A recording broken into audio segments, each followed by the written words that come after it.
Hi, I'm Jodi Daley. And I'm Brian Sharoff. And we are here at the PLMALive news desk with another report about store brands. Now, for most Americans, Europe is a place to go for vacation. You want to see the London Bridge, the Eiffel Tower, have some great food, great wine. But for men and women who work in the private label industry, Europe is often a never-never land where retailers' store brands have achieved sales and popularity we can only dream of here in America. Oh, you are so right. And market share tells the story. Look at this chart of private label sales in major European markets. If you go to England or to France or to Germany, you have private label share well above 40%. And even some of the countries in Scandinavia, Central Europe, big surge in private label over the last few years. So there's a lot of private label being sold and being used by consumers in Europe. So what has driven store brands to such levels? How do retailers in Europe manage their private label business compared to U.S. store operators? PLMA's annual World of Private Label International Trade Show held in Amsterdam in May turned out to be the perfect way to find out. The show was created in 1985 to help European retailers meet manufacturers.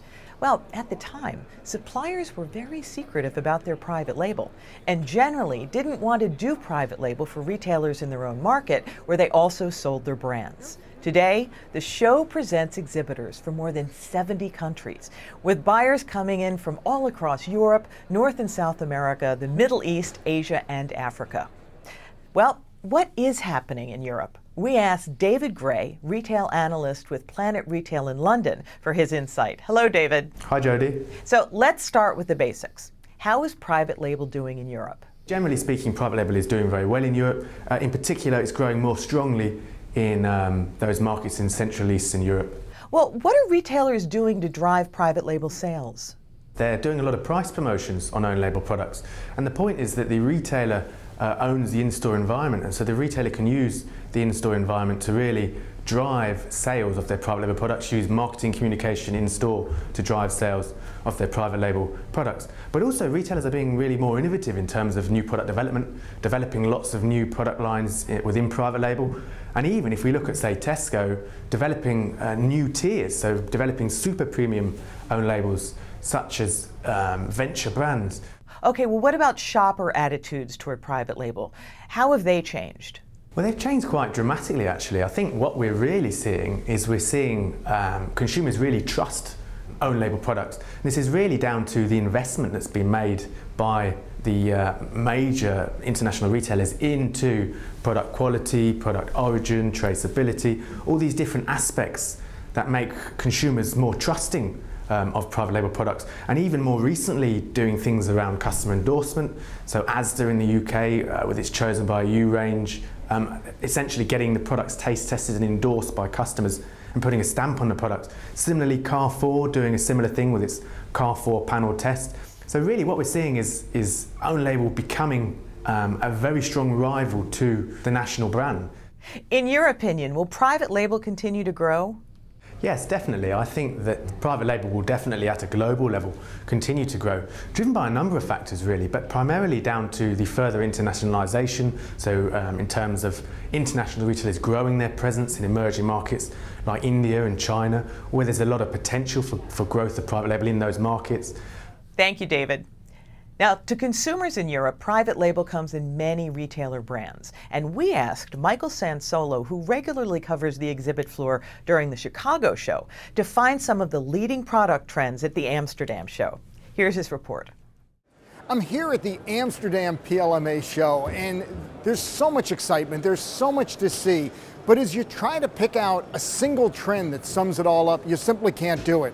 I have to tell you, the one that kind of got me was I saw this small booth for a Polish baking company, and they had a sign that said, "Healthy doesn't mean boring." And that, for me, probably was the best sign of any overall trend at the show. There's a fusion of trends going on. Healthy doesn't mean boring. Inexpensive doesn't mean cheap. You can get foods at a low price, private label dishes that now are going to bring a lot of flavors and a lot of interest to your dinner table. So a lot of the big trends that we have are melding one into the other. Another sign that kind of got me was from a pet food company where it announced that their foods were good, healthy, and convenient. And I think as we look at the material that's on the floor this year, we see all of these trends coming together. Exhibitors trying to solve a lot of issues that consumers have with the tough economic times, the desire to eat healthier, and also we all want interesting foods in our diet. Now, another part of this show, and it's so important, is the non-food section of the show. And over at non-foods, you again see some of the melding of trends. You see a lot of products that are geared to solving the consumer's problem, helping them do 2 or 3 things at the same time.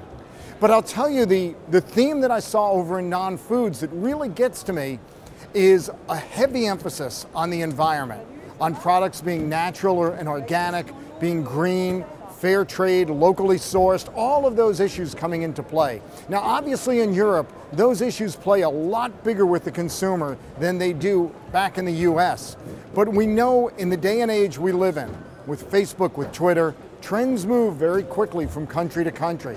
So it's good for US retailers to take a look at events like this, to see emerging trends and to get out ahead of them. In short, a lot going on here. A lot of the trends coming together and a real interesting picture of the future. Some retailers in Europe are finding new ways to promote their own label. Here's Tim Simmons in Amsterdam. When we talk about building private label market share, we usually concentrate on new products, packaging, and promotion. But here in Europe, store formats can also play an important role. For many years, the limited assortment format, operated by Aldi, Lidl, and others, has been a big factor in the growth of store brands. Now there's a popular new format that's increasing private label market share in one of Europe's largest and most dynamic retail markets, France. The new format is called the drive store, and it's expanding rapidly. A few years ago, there were only 70 drive stores in France. Now there are 1,000, with many more on the drawing boards. The good news for private label is that these drive stores are selling a higher percentage of store brand products than typical supermarkets in France. In drive stores, shoppers place their orders online or over the phone. They then drive to the store's parking area, and a store clerk places the products that were ordered into the shopper's car. Shoppers typically pick up their orders a few hours after placing them, and retailers promise they will not have to wait more than 10 minutes at the drive store before the order is placed in their car. There are different types of drive store formats. Some are freestanding stores offering limited assortments, while other drive formats are adjacent to supermarkets and hypermarkets, where the orders are picked. To tell us more about the drive stores is Jean-Pierre Bonvalet, who monitors retail trends in France for PLMA. Jean-Pierre, do the drive stores appeal to a specific consumer segment? No, because young people are very used to click on their computer to put in the orders. Older people appreciate not to have to carry heavy goods. Mothers and all types of consumers like to have this facility of being delivered directly in their trunk. Where are the drive stores located? Are they in big cities? No, they are mainly in the countryside.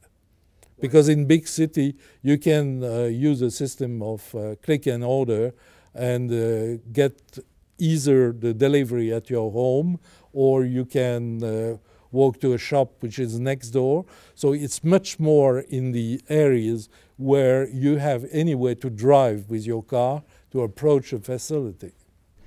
What's the product assortment like? The 2 formats that are specially supplied are supplied in heavy goods that the people don't want to carry daily or several times a week in their own basket.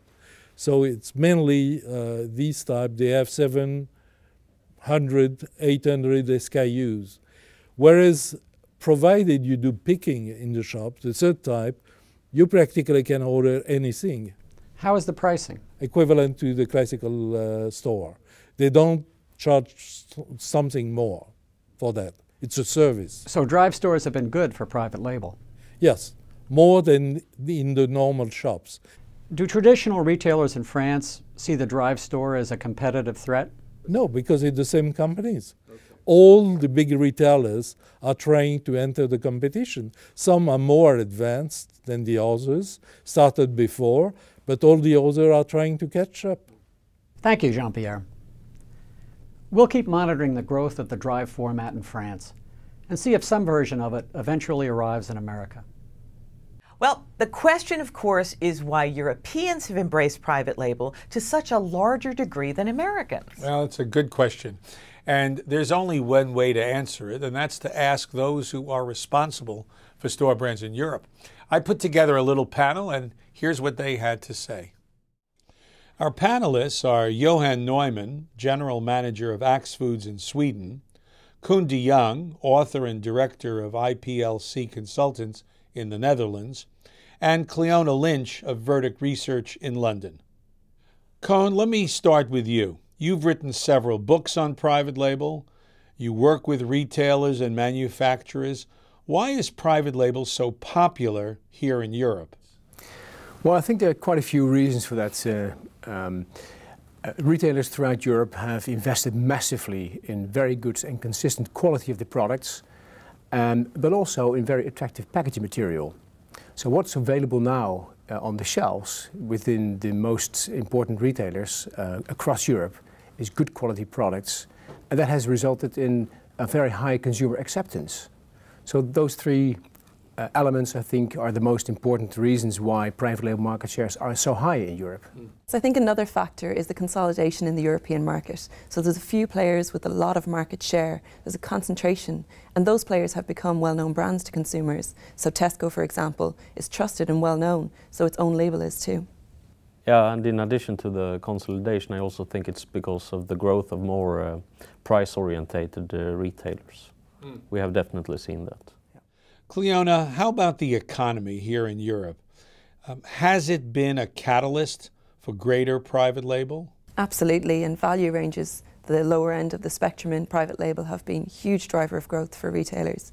Tesco have recently relaunched their value range, and it's doing better than ever. Johan, it's often said that discounters really deserve the credit for private label's growth in Europe. Not only do they emphasize their own brands, but they force traditional supermarkets to use more private label in order to compete. How would you describe their role? Yeah, I think it has been crucial. I think they have established a new price level and shown that you can have good value products. So I think it has been crucial. And then other retailers that are not discounters, they have found their way of at least protecting their backyard. Koen, with private label at record levels, there's one obvious question. Can it continue to grow? Well, yes, I think it will continue to grow. It will not go dramatically fast. It will go gradually. But you will see that more secondary and tertiary brands will be squeezed out of the market and will be replaced by private label. That's one thing. But secondly, you see more and more innovation coming from private label nowadays. It's cheaper, it's faster, it's more efficient, and it's less risky for retailers to innovate with private labels, as opposed to the brand manufacturers. So what I expect to happen for the next years to come, or next 5 to 10 years, is that more innovation, more theme-based private labels will come on the shelves, and that will result in, I expect, a gradually increased market share. So the answer seems to be a combination of tremendous retail concentration in each of the major countries, the economy, and especially recently, and very aggressive competition over the past few years between traditional supermarkets and hypermarkets, and the hard-driving discounters who emphasize their own private label rather than discount national brands. Yeah, and keep in mind that Europe did not have the overwhelming influence of TV advertising, constantly pushing national brands. They didn't have the coupon craze that we had in the U.S. either. So how does the European marketplace look to someone from the U.S.?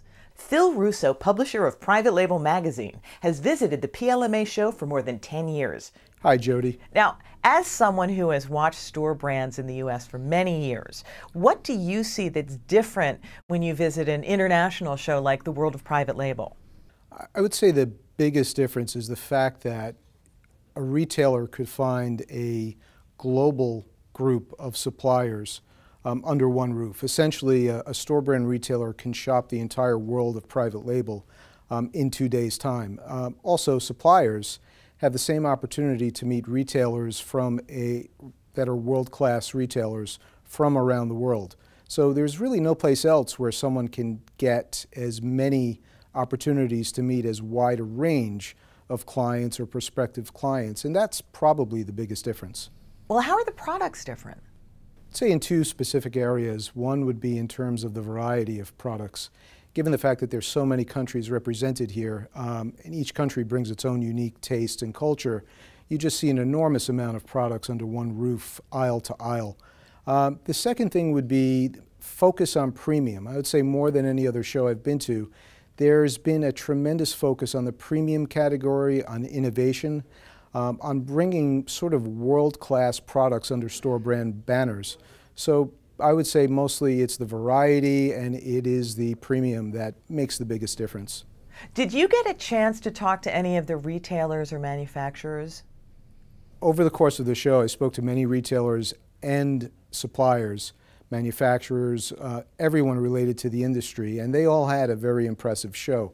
I would say that the energy and the enthusiasm, in spite of a difficult economy, was quite impressive, and the innovation, the willingness to work collaboratively, the ability to really listen to customers and deliver on individual customer needs was quite impressive, and it was great chatting with them. Thank you so much, Phil. Thank you, Jodi. Well, private label will continue to grow in Europe. That seems obvious. And the U.S. may have a long way to go before it reaches market share percentages that we see in Europe, but it is definitely on its way. And we will keep you posted on trends and events in Europe. In the meantime, for Brian and myself and all of the PLMA Live team in New York and Amsterdam, so long.